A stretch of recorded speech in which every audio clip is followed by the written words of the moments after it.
Hey guys, I just wanted to reach out to you and let you know that Surewinder is still selling amazing products. Some of you guys have been dragging your feet for whatever reason. If your shoulder hurts, do not waste time. Pull the trigger. I just bought 4 or 5 of them, and we had 2 guys out. You know how much it cost me to pay for 2 guys being out with bad shoulders? We just pulled the trigger and we said, listen, everybody's going to have one on a truck. It's mandatory. You got to use it. Don't hesitate. Don't wait till your guys go down. It's going to cost you more. Buy a Surewinder. It's not every day someone invents something that changes the game. I found out about this product that I'm talking to you about, and I had to try it. So I ordered a few, and after using it, I'm sold. Now we stock them on our trucks. It's called All Brace, and it will help you sell more service and buy you time until doors come in. There's never been a greater time for a product like this. Phil has a video on his website of him cutting a door literally in half, installing the All Brace, and running it like nothing ever happened. It is literally incredible. One of the greatest selling videos I've ever seen. You're going to want to check it out at all-brace.com. Hey guys, welcome to Torsion Talk Podcast. This is Ryan, your host. And we also have Tamara. Hello. And today we have someone who is, I consider a friend, right? Friends? Yeah. I would have been really disappointed if I got shot down on my own podcast. No, not really. So he's part of GDU, Garage Door U. We had been chatting, I think, through Facebook is, I guess, how we met. I don't even remember. But I like the way his brain works because he thinks similar to me, but also very different. He's taught me things over the last couple months and kind of opened my eyes to a few things. He's a very intriguing personality, even probably more so than mine, which is very interesting. So this conversation could go crazy wild, but Tamara's here to save the day and try to keep us on track, which may be one of the more difficult podcasts for her to do that on. But today we're going to be talking about sales with Sebastian from Iconic out of Arizona. What's up, Sebastian? What's up, man? Glad to be here. Glad to have you. I don't know why you waited so long. What took you so long to get on the podcast? I don't know. I don't know. It's my fault. I didn't send the official invitation. He did say he likes to be officially invited and stuff, right? Was that him? No, that was Jeff Merkel. Yeah. All right. So listen, thank you for coming on the show. We really appreciate you. Give you a little bit of background on Sebastian. Sebastian's in a very competitive market. For those of you guys don't know, the Phoenix market, that whole area is just like, it's similar to Atlanta, but probably has more bigger players than Atlanta has. Atlanta's just got like a ton of small players and then a handful of big players. And so he's got a bunch of big players. It's the home of A1. He's got a bunch of other guys. I imagine your territory is probably a lot like mine, and there's a lot of politics when it comes to manufacturers and who you can buy from and stuff like that as well. No, we buy from everybody, and everybody's here. There's a few Midwest garage door builders that aren't here, but no, I mean, there's like I see some of the struggles that other people have with getting parts and doors and stuff, and yeah, we just haven't really seen that out here. There's so many. Awesome. Everybody's here. Everybody's got a base here. That's cool. So let's start off by talking. I mean, we're going to talk about sales the whole time, but I specifically want to start out talking about door sales, and then let's shift our focus towards like service. So what makes you so good at selling doors? Selling doors. I think that for me, I was good at selling doors. I don't get out and do a lot of door sales anymore, but I don't think there's one thing that I do right. And I think that's a lot of like when people like, you know, like I hear from guys all the time, they get done and they're like, oh, he said this, or, oh, he said, you know, he always gets 3 estimates, or he said whatever. And it's like, and then they talk about what they said afterwards to try to get that sale. And it's like, that wasn't the time to get the sale. The time to get the sale was the 40 minutes before that, and so like I teach my guys, sales is like a hallway full of doors, right? And at the end of the hallway is your sale. And as you're going down that hallway, you're shutting doors that you don't want them to open, right? And so you don't wait till the end to overcome the objection and build the value of your product or sell the pain points.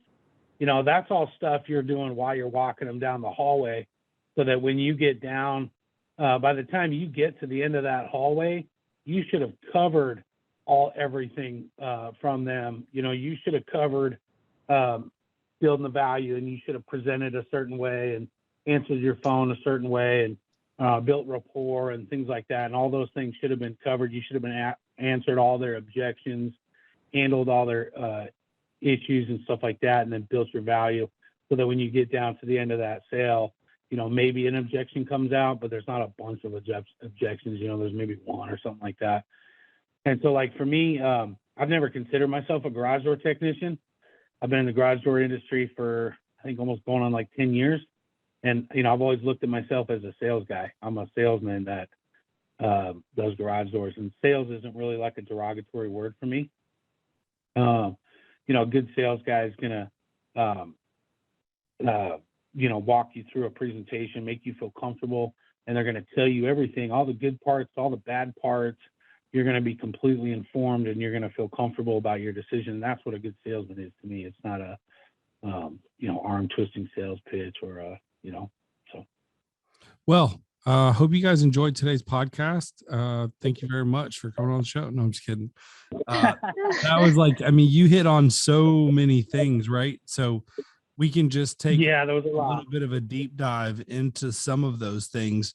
You said something that I think is very important, and I bring this up a lot, is presentation. And what I mean by presentation is everything from your online presence to how you answer the phone, to booking the appointment, to the notifications that go to the customer, to the photo that goes to the customer, to how you pull in their driveway, to how you're dressed, to how you look them in the part eye. of the experience. Yeah. Shake your hand, you walk through the process with them, make them feel comfortable. All that is presentation that takes investing into, making sure that you're doing everything the right way. And I think a lot of guys feel like, I see all these comments about people complaining about, oh, well, these cheap guys and price.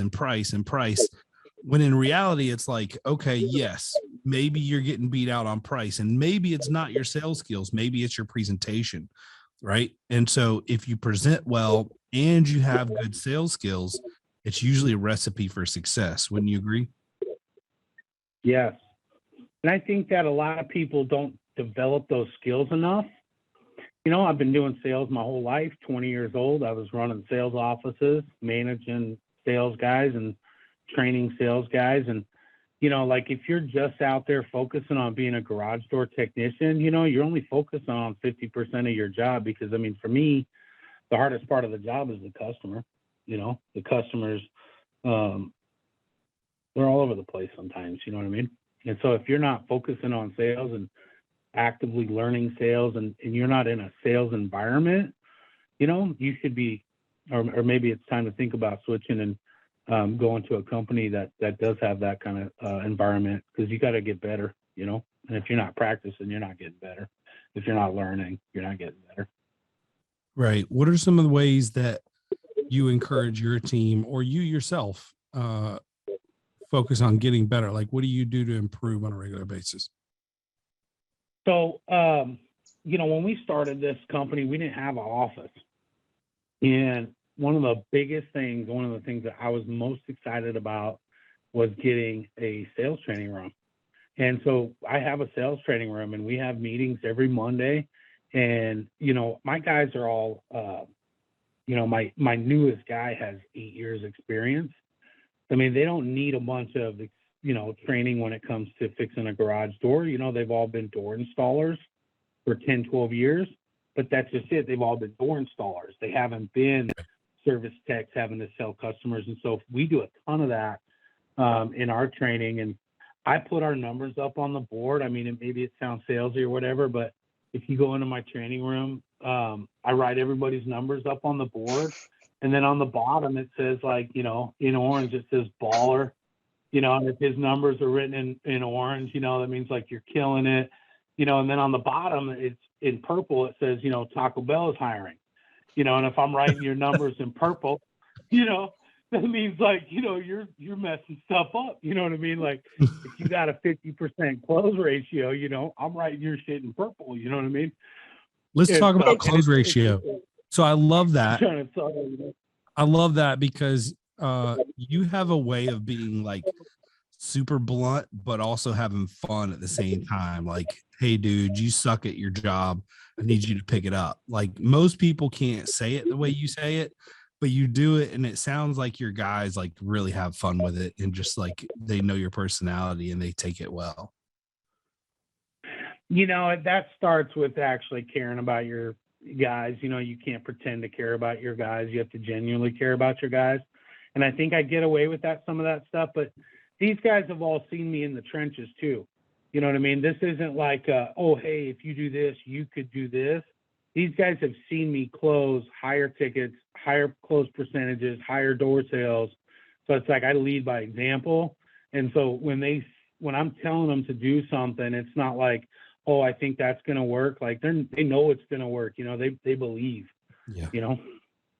And I mean, yeah. So, you know, I'm constantly reading sales books, constantly training. What's your favorite sales book?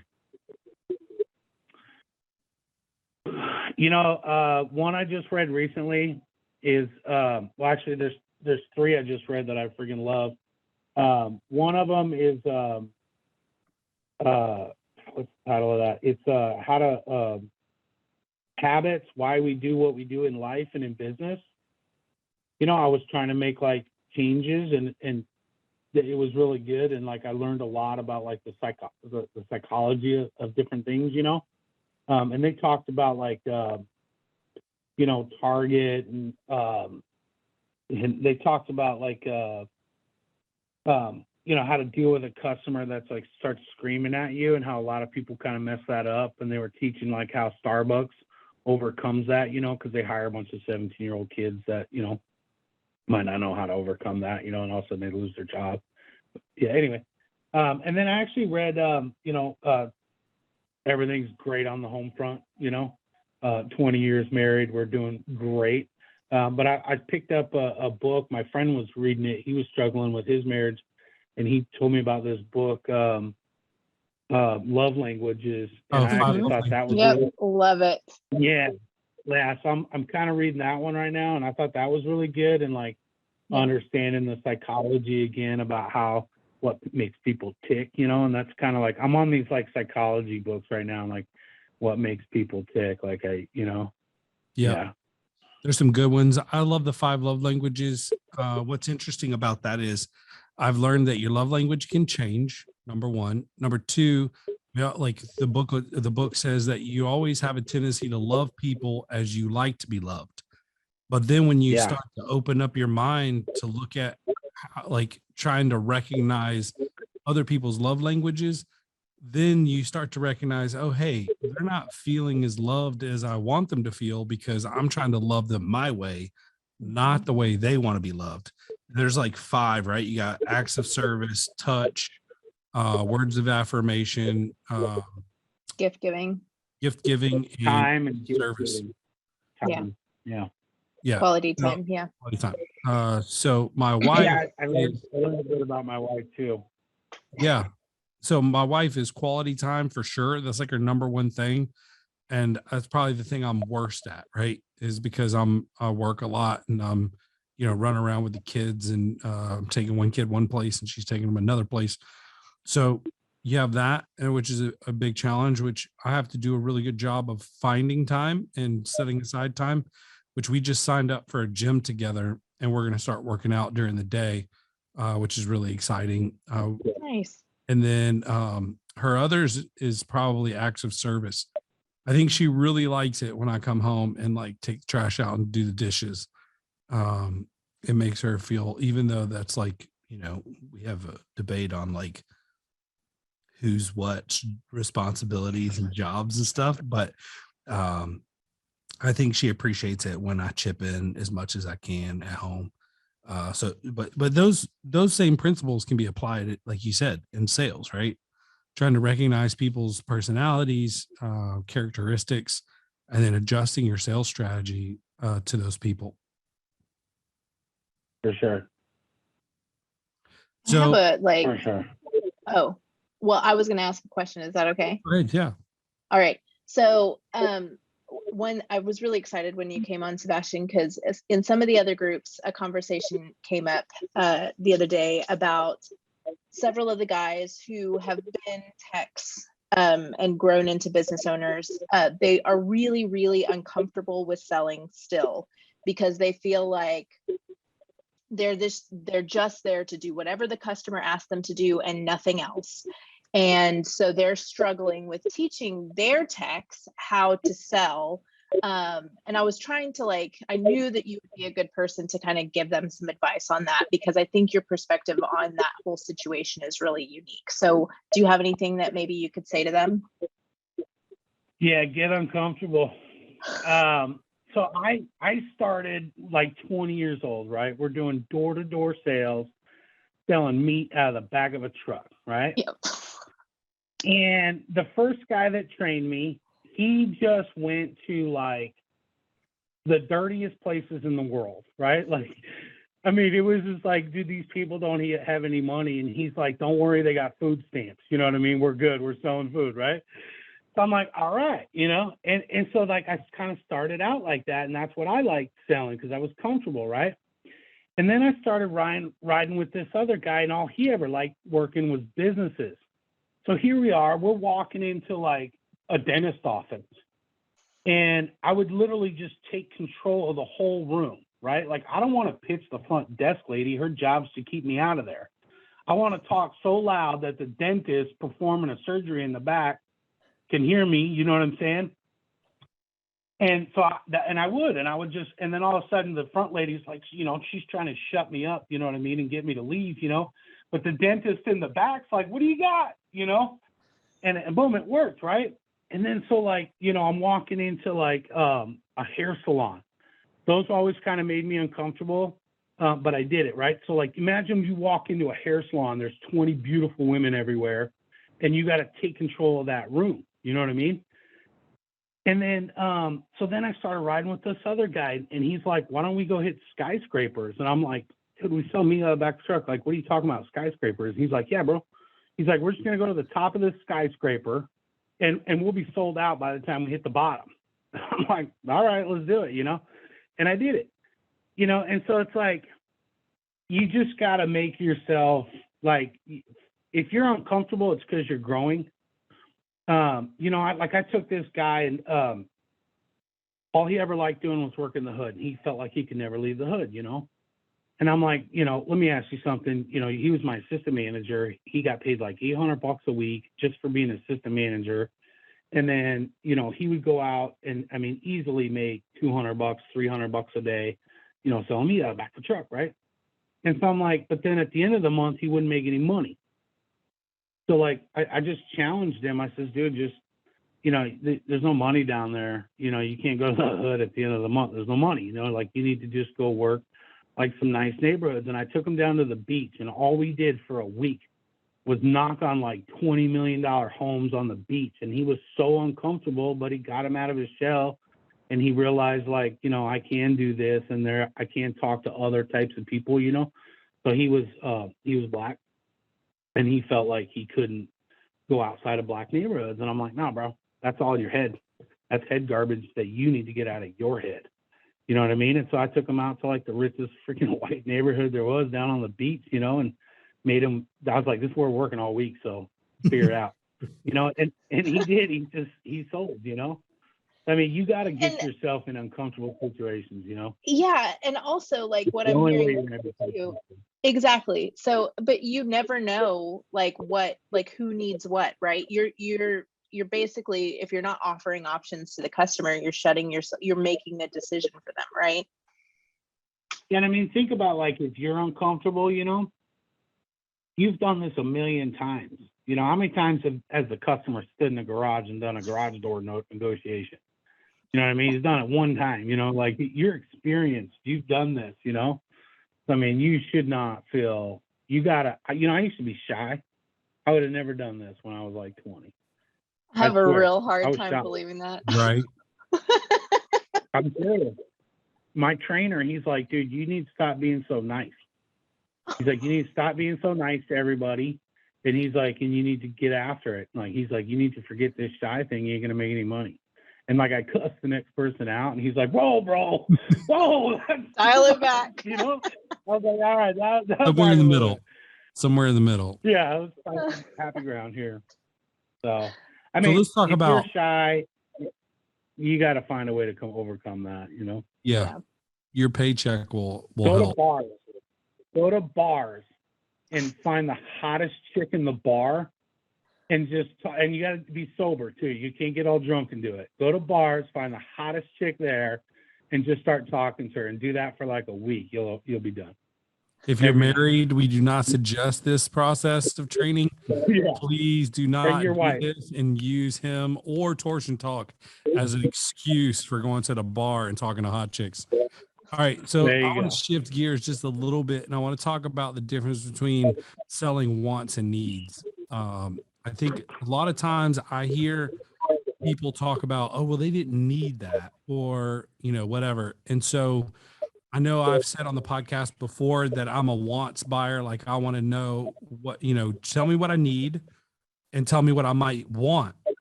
I'm going to be more frustrated if I find out afterwards I wasn't offered something that I could have gotten and I bought the cheap option, but it didn't have Wi-Fi on the opener, or it wasn't insulated or whatever. So those things, wants are important to me. And so I've always made sure that I offered like a pretty extensive group of offerings.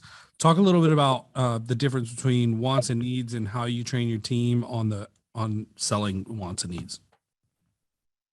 Okay, so there's a good book too if you want to grab it. It's called The Contractor's Blueprint. You can read it in a day. And I stole this from him, and I feel like he just had a better way of explaining it, and it was simpler, right?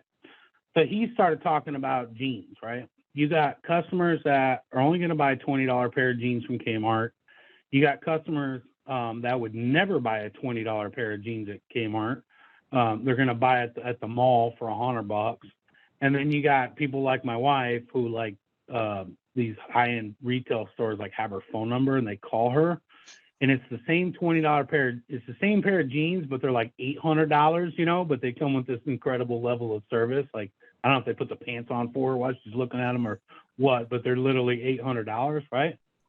And if there was the same pair of jeans, my wife would never buy them at Kmart just because it was Kmart. Like, it's not happening. And so if you're just going out and you're pitching $20 jeans to everybody, you're missing tons of people that are never going to buy that. And if you're out there pitching $800 jeans to everybody, you're missing a ton of people that are never going to buy $800 pair of jeans. And so, look around you. There's a million cars. There's a million things out there that nobody needed, right? Like, we need air, water, food. That's about it. That's about all you need, But I drive an $80,000 truck. I didn't need that. I definitely didn't need the $3,000 warranty that came with it. It's a brand new truck. Do you need a warranty on that? No. You know what I mean? But I wanted it. If you look at like the interior of some of these cars, right? You can find the same interior for like $20,000, but it's got a different emblem on it. You didn't need that car. And so, yeah, when we pitch, you should be pitching so that you're honest and ethical. You should always pitch the bare minimum to get the job done. And then you should be looking at what might fail in the next 2 years. That's your second option. Option 3 might be what might fail in the next 5 years. Option 4 might be upgrades that they could get that they probably didn't know about or think about. And then option 5 should be complete, top of the line, get everything brand new and top of the line. And so you should be going in there offering several options to your customers. I do think that you should offer the bare minimum. Now you've covered the guy that wants the $20 jeans. You should offer 2-3 in the middle. And then you should offer this one that's like completely over the top that has like, you know, stealth hardware and the baddest opener and a lifetime overhaul, and you're fixing a ton of parts, and just do it in a way where you weren't, you know, dishonest with the guy. Don't go in there and say he needs all this stuff. Just say, hey, you know, I get a lot of people, you know, people are sheeple. They like that phrase. I get a lot of people who really enjoy this package right here. I can do this for you. And this is what it's going to look like, and make it about them. Tell a story about them. Say, you know, you're not going to have the hassle of having to fix this again down the road. You're not going to have days where you're stuck in the garage. You know, I'm going to do this complete overhaul, sign you up for this membership, blah, blah, blah, whatever it is, your biggest package, right? That's what you're, and again, a lot of that stuff's covered under that book I mentioned. So, do you have designated salespeople for new doors, or do you use your service people for that? I use some of my service people for that, but I very much want a designated salesperson. I just haven't gotten that yet. I do want that though, and I want to get their truck all set up where that's all they do. I think my sales guys do a really good job of doing it, but they don't have all the samples in their trucks and stuff like that, where if I had I think we could do a better presentation if we had one person doing it. How important do you think samples are in the sales process for a new door? Somebody who's shopping for an upgraded look, I think is important. I think that, I do think that's important. I think somebody who's like just getting a new door because their HOA told them they need a new door, not so important. But when you're going into somebody who, you know, maybe is buying a wood grain looking door or something like that, I think they do like that. I think it is important. Consistency in everything, including price, reliability, quality, not just quality, but great quality control. These are things that describe Somer USA. Somer's not some startup company, not one that you need to be worried about going out of business in the near future. Somer and their family of businesses are $200 million companies. They're in over 100 countries, and they have locations in 20 countries. This is a large organization who stands behind their product and works through integrity. And there's not another company out there willing to drop what they're doing and help you out like Somer. These guys are awesome. Not only have they been loyal to the Torsion Talk podcast, they've been loyal to the technicians and the owners of the companies who install their product. In my opinion, if you're not at least offering Somer as an additional option, you're cheating yourself. Listen, first-time dealers, I've got a special for you. If you buy 10 or more Somers between now and the end of season 6, while supplies last, we will offer you free shipping. You have no more excuses. The prices are great. The product is amazing. Go check out Somer USA and order 10 for free shipping. I'm going to tell you guys a marketing secret. You want to gain more social media likes, shares, and follows? People love unique and cool projects. There are no better photos to share than the ones on Schweiss Doors social accounts. These guys post some incredible things.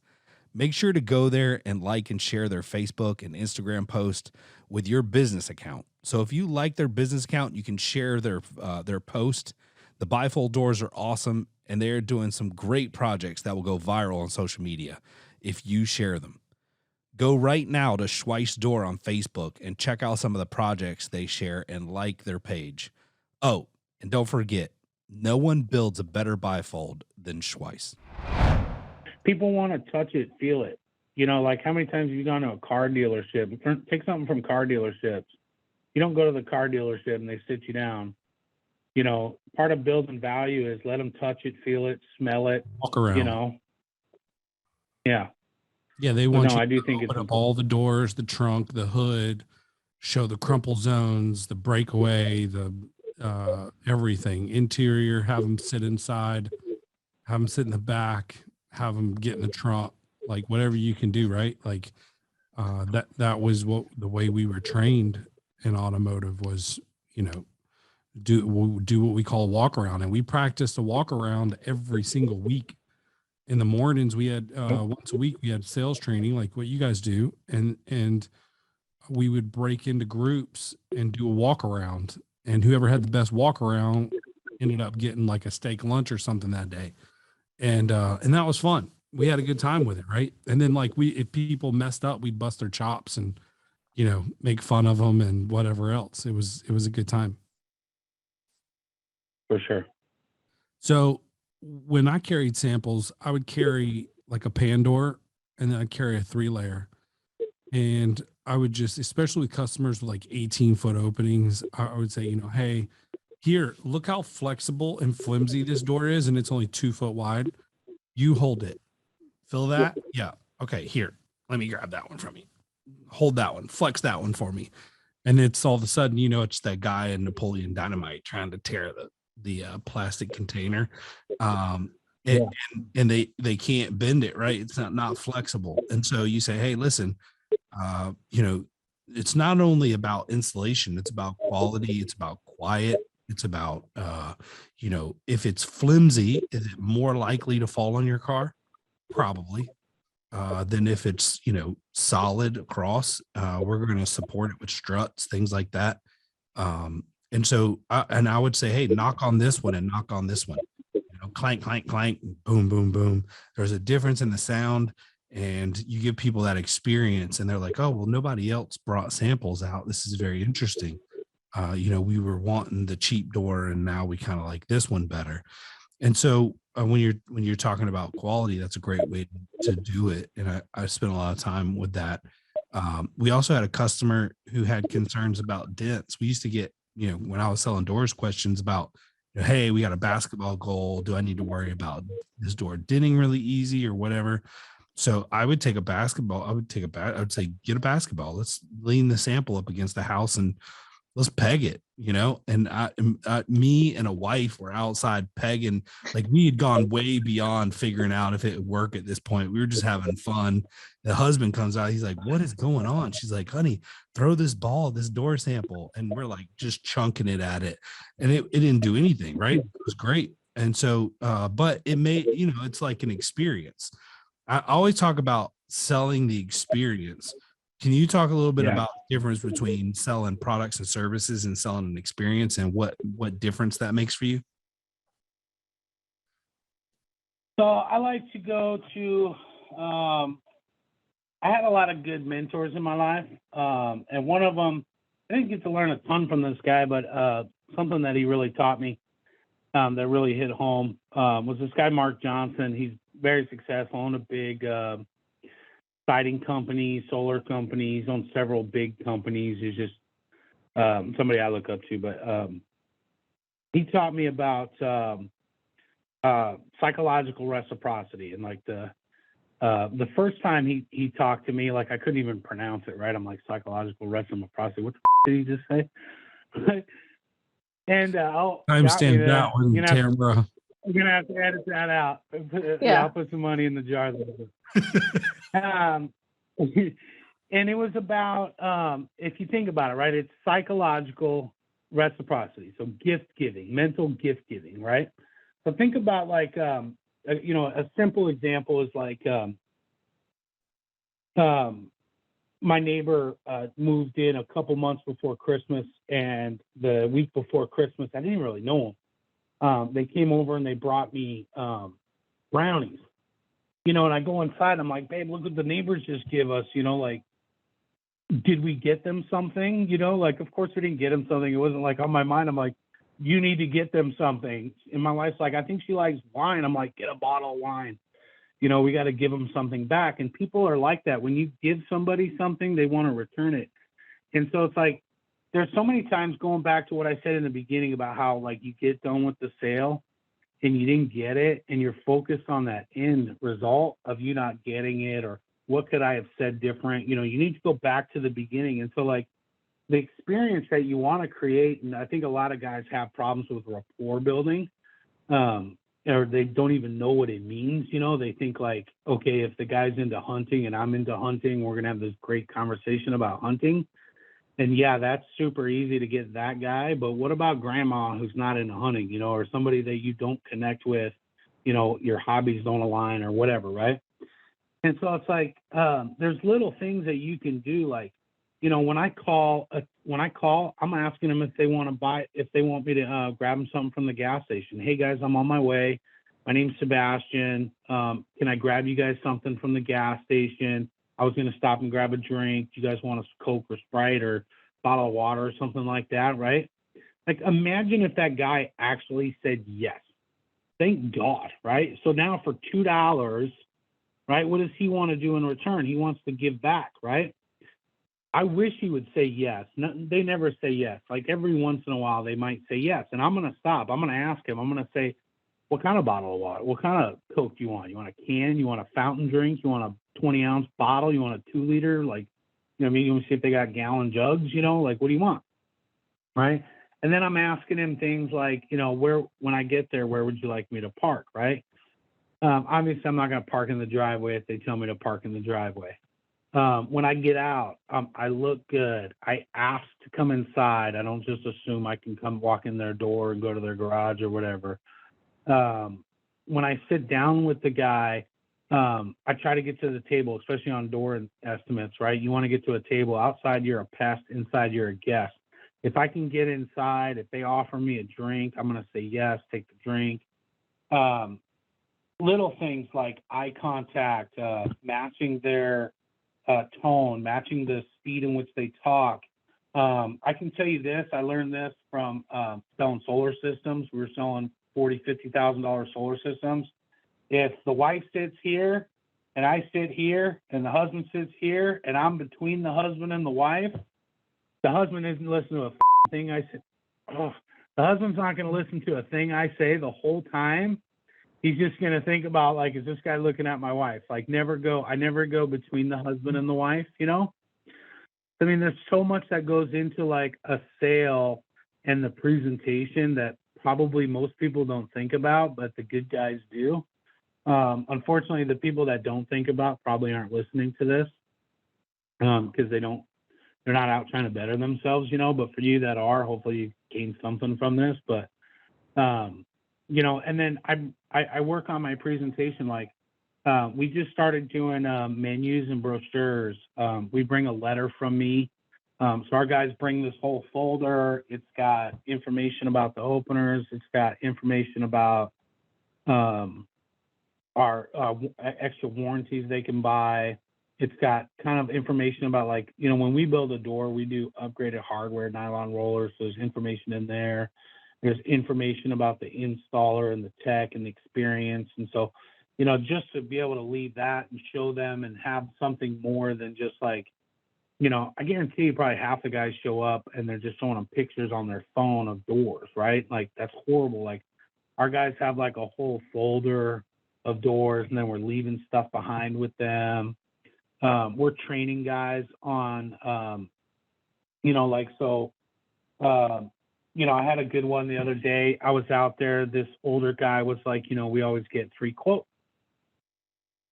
A lot of people's go-to after that is start telling them how good you are and why they should choose you, right? And they're going for that sale.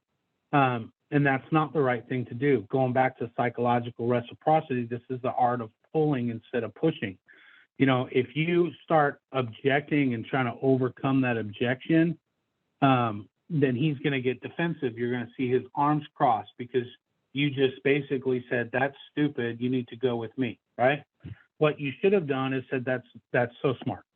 You know, it took me and my wife years to learn to do that. You know what I mean? And we always do that. That's super smart. And then I would just change the subject. So I started talking to him about whatever. Next thing you know, I'm in the living room, and this guy used to race cars. He was a dirt track racer. And I started talking about Trent, how my installer guy is a dirt track racer, right? I was like, oh, that's just cool. I said, you're going to love Trent. Trent's a dirt track. He races dirt track, you know? And next thing you know, the guy's like, you know what? I like you, right? Because I sit there and let him show his feathers, you know? He was a peacock. He wanted to show me his pretty feathers, you know? He took me in and showed me all his trophies and the pictures of his cars, you know? And I let him do that. And then next thing you know, boom, he's mine. But had I just went from, sorry, man, I get you want to shop 3 competitors, but let me tell you something. This guy's going to sell you this. I know everybody in town. He's going to do this. He's going to do this. We're the best. Here's our price. Trust me, you want to go for me, right? Wrong, right? You're going to, and you'll hear in like good salespeople, like when somebody asks a question or comes up with an objection, right? Tell them, I'm so glad you brought that up. Thank you for bringing that up. That's a really good objection, you know, or that's a really good, you know, that's a really good question. I'm glad you brought that up. And if you, let's say like the customer was wrong, right? Like they said something that just simply wasn't true, right?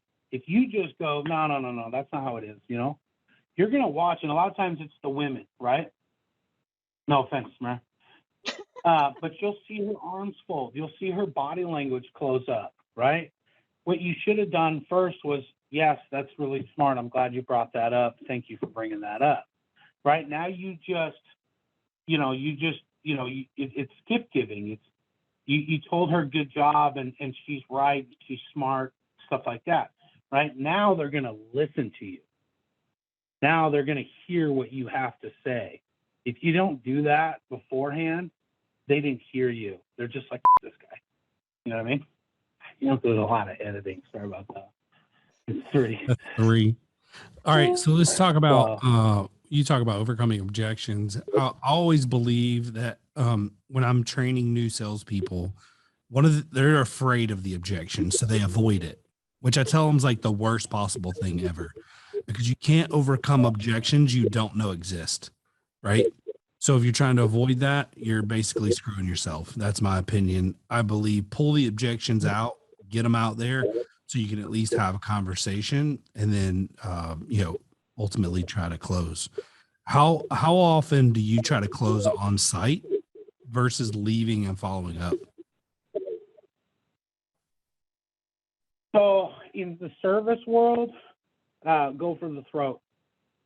Whatever they tell you, it's an excuse. When it comes to service, you're not coming back 95% of the time. Door sales, though, I think are different. Door sales, I do think that a softer approach works better as long as you have really good follow-up. There's a lot of guys that just go out and they leave it up to the customer to figure out the next step, right? So, like, if I'm not going to close the sale that day, what I am going to do is close the next step. So I'm not going to leave a customer with like, okay, let us know, give us a call, right? That's not right. You should be setting the next stage. So, okay, so I understand that you want to get 3 estimates. When do you guys think you'll be done with that? Great. Do you mind if I follow up with you next Thursday? Awesome. What's a good time for you next Thursday? 2 o'clock, 4 o'clock, 6 o'clock? Let me call you first thing in the morning, and I'll set that appointment with them to follow up. I don't just leave it open. But yeah, I do think with door sales, you got to have a little bit softer approach with people. I think when you go for the throat with a door sale, a lot of times you can lose them. I do think it's a little more of a relationship, especially on a customer that's trying to, maybe if price isn't everything, like if price is everything, it's probably a 1-day close. But if price isn't everything, they're shopping, they're looking for different styles. They're probably looking for somebody to come in and guide them, to not just come in and go, well, what kind of door are you thinking? What do you like? To come in and go, I've done a couple houses similar to this, and this looks amazing. Let me show you this. And maybe show them something they weren't thinking about, stuff like that. I think you get a lot farther with people like that. But yeah, I will follow up with people on door sales. Service, though, I go for the throat. All right, so let's talk about service. And what is your process on, selling service, the diagnostic? Like, what do you guys do? Can you walk us through, once you arrive to the house, what you like, how you do it, and what works for you? What are some things that you guys have done that haven't worked? Okay, so I've done a lot that hasn't worked. I mean, that's how you learn, right? That's a long list. What I like to teach guys to do is I go in and I don't start talking to them because I don't have the whole big picture, right? A lot of times it's like you want to just start showing off your knowledge, and you're actually putting the customer in control because the customer's asking questions instead of you asking questions. It's like a job interview, right? If I sit there and just let him ask me a billion questions, right, I'm not in control. The new guy sitting across my desk is in control, right? Same thing with a customer. If they're sitting there asking you a million questions and you're trying to like wow them with your knowledge, right, they are in control, not you. So I like to get my inspection done first. Obviously, I'm not going to like make that an argument. If the guy's like, no, dude, I just want this, then I might, then I might do that, or just, how about give me 2 seconds? Let me just check a couple of real important things, and I might let him get away with that. But for most people, they're fine with just letting me do, I'm not going to start talking about prices on spring. So when we show up to the house, several things are done. One, I've already had a rapport building call with them. So we're not going to get into pricing over the phone with them, but I'll start asking them what's going on with their garage door. And a lot of times what I'm after is just that, like, don't worry about it. When we get out there, we're going to take care of it for you. And we'll help. I've offered them something to drink, right? So I've already kind of built some rapport with them. My truck looks amazing. I look amazing. I parked where they asked me to park. I don't get out and lollygag, right? When you pull up in front of the house, now's not the time to like tighten your belt, put your shirt on, right? If you're 5 minutes late, you should act like, you should almost be not quite running, like let's not freak Like people out, show some urgency. Yeah, even though, the job was booked 12 to 2, but at the end of the day, like a guy like me, I'm going to judge you. Right. And if it's 12:05 when you show up, like I'm already judging you a little bit. Right. Mm-hmm. You got seconds to make a good first impression. People are visual. They're going to judge you based on the way you look. I like to tell people to like, Ryan, do me a favor. Right. Let's say you got all your Bitcoin. Right. You cashed out your metaverse. Okay. And you're about to invest it all with somebody. Right. Mm-hmm. What does that person look like? Describe him for me. All your money getting invested with somebody. He looks clean cut, well groomed, confident, looks me in my eyes, but also humble, and takes an approach of they're not rushing. They're informative, and yeah, they're just taking their time, confident, humble. People buy up. They don't buy down. When you walk in and the guy's like thinks he knows everything and you're trying to tell him, no, it's not the opener that's broke, it's the springs that broke, right? If he's not viewing you as the expert, he's not buying, because people buy up. So for me, if you got somebody, and maybe a $500 spring repair job isn't a big deal to you, but maybe it is to them, right? Or maybe they've had a ton of bad experiences with garage door guys in the past, right? You need to be out there to change that. And you need to present yourself and talk and stuff in a manner where people feel like they trust you, and that you're going to do a good job for them, and you're there as a professional and you're the expert, right? And so for me, like I like to look a certain way, when we were selling meat, I used to roll around with this dude, Sammy, and he dressed like a total cowboy. right? And then he came over to my house one day and he had like baggy pants on with like a hustler hat. And I'm like, dude, what the is going on here, right? He's like, oh, I just dress like that. I just dress like that when I'm at work. He's like, that's not me at all. I'm like, and so he plays that role, right? And you should too. I mean, if you're showing up and your pants and your hands are dirty and your hair is not combed and you don't have company clothes on, your truck looks like crap. I mean, those are all really simple things that you can do to really improve your closing percentage and your trust and stuff with your customers, right? So anyway, so we look the part. People buy up. I want to look professional, smile, eye contact.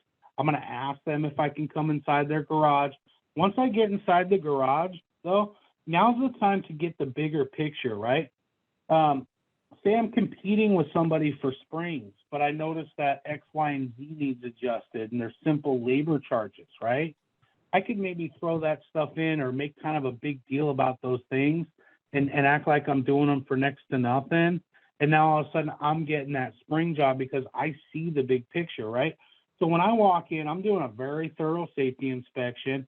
I'm not out there to answer all their questions and stuff. That'll come, but it's not right now. Right now, I want to just do a very thorough safety inspection. And then the first thing you want to do is kind of handle what they called you for, right? I don't feel like you should start pitching big overhauls and things like that right away. I think you should close what they called you for, and then tell them, say, I'll give you some options on doing some other things. So if, like, let's say I'm walking in and they got a broken spring job, I'm going to go in, I'm going to give them like the maybe an overhaul price, a spring job price, an overhaul price. But then I'm not going after like the huge ticket yet with like the stealth hardware kit and like there's probably two more options. I'm still going to pitch them, but I'm only going to maybe do one or two in the beginning. And then kind of like that hallway, right? We've all had that nightmare customer where you get done with the spring job and the opener's not working. Mm-hmm. And he's like, you fixed the wrong thing, right? So we don't want the customer to open that door. So I'm going to close that door before he ever gets a chance to open it. And hey, by the way, I can't fully inspect the opener. It seems to be working. Once I get your springs done, then I'll fully inspect that. And so I'm also closing doors and then go to work. That's good. And same thing, like, I mean, that's how it probably should be done. Honestly, we do that for door out of track because obviously you can't diagnose a motor or door while it's, only 3 rollers are in it. So I like that approach a lot, even with spring changes, because you're sitting there like you got no shot at the motor unless the customer was already thinking about it, really, right? And most likely, if the spring broke, you don't know how long they've been running it with this broken spring, so you could have damage to the gear or the sprocket, depending on type of motor it is. Maybe it's the trolley. You can look at the gear. You can look at the gear. You could even pull the red cord and run that trolley back and forth. And then there's going to be that time where even though you did that, once you get weight on it and once you got a balanced door hooked up to it, it's not working. And most of the time you're fine. And then every once in a while you get that guy that's like, you fixed the wrong thing. Yeah. Or the force is all the way up and if you turn it down, it doesn't work. So yeah. Yeah. Yeah. So how easy is it, or like, does it make for a bad experience for the customer for you to sell one service and then afterwards talk to them about additional services? Is that uncomfortable? Does it flow well? And has that been well received? So I think you get to a point where you're going to start getting bad service and bad customer service if you're asking them for money. I try to only ask for money twice. I think once you start asking for money 3-4 times, people start feeling like you're either not being upfront with them or you didn't do your job or this is never going to end, right? Like, are you ever going to leave and stop asking me for money, right? So yeah, I will go in usually, and a lot of times it's like, say, on like a broken spring, I'm going to go in and I'm going to say, okay, springs are this much. You know, when's the last time you guys replaced your rollers? Oh, we haven't done it in a long time. When's the last time you serviced the door? Would you guys like to go ahead and service the door, or would you like to do our membership and get your rollers changed and your door service today? And so now I'm at, you know, I've given them, you know, the basic. I've given them maybe a small option, and then I'd probably also offer just a complete overhaul. Hey guys, you know, we do a complete overhaul. Most of these parts are the same age as your broken spring. I couldn't tell you if they all need to get replaced, but if you guys want to go ahead and put everything under warranty today, I can go ahead and fix this. And now everything's under warranty from us. And we offer this warranty, and we also offer this lifetime warranty, meaning, you know, you would only pay a labor charge in the future. You're never buying any of these parts again. I own these parts, you know. And so there's like a couple options. And then once they pick one, then I might start taking the door apart. I mean, you can't tell bearings are bad till you take that thing apart. If their bearings are bad, I might revisit that overhaul again, or just offer them bearings again. Then when I'm done, I'm running the opener. And then at this point, you know, some of the packages that we sell are really just an upgraded warranty. So when I'm done, I'll get done and show them everything we did, build the value again, post-close, and then ask for like an upgraded warranty too. So I might ask, you know, the package might be the same thing they just bought, but just a bigger warranty, you know, and I might ask again, but I try not to ask more than like 2 or 3 times. Nice. So anything, Tamara, that you can think of that would be helpful to add or ask that I didn't ask already? Oh, I think you're muted. Sorry, Muted. I muted myself because I didn't want to like cough on camera again. No, I think I love your perspective, Sebastian, and I'm so like super thrilled. I love hearing your stories, and you're just delightful. It's fantastic.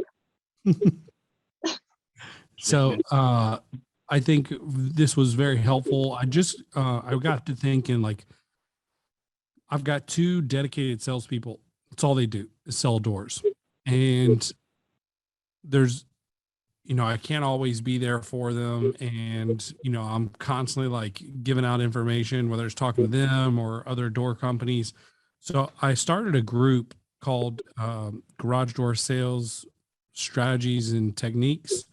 And this is going to be like on the technical side as well as like the sales side. You know, hey, I got this size door. What would you guys sell? Or, you know, hey, what radius should I go with for this? And we can all kind of chip in. I think it'd be a good learning experience. And if you have people who sell doors and maybe struggle with that or could assist, I think it'd be a great resource for the guys in the field that are selling, or girls who are out there selling doors. So it'd be, you know, invite them to the group. You can join. It is a private, so you'll have to request invitation. I'm going to only let door people in. So make sure that you join. I'll probably put up some questions.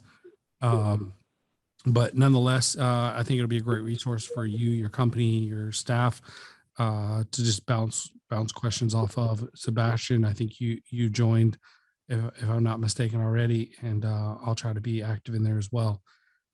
Anything you like to add, Sebastian, that you think might help people as far as sales concerned? If they are not great at sales, where would you point them to start the process of trying to build their confidence and get better at it?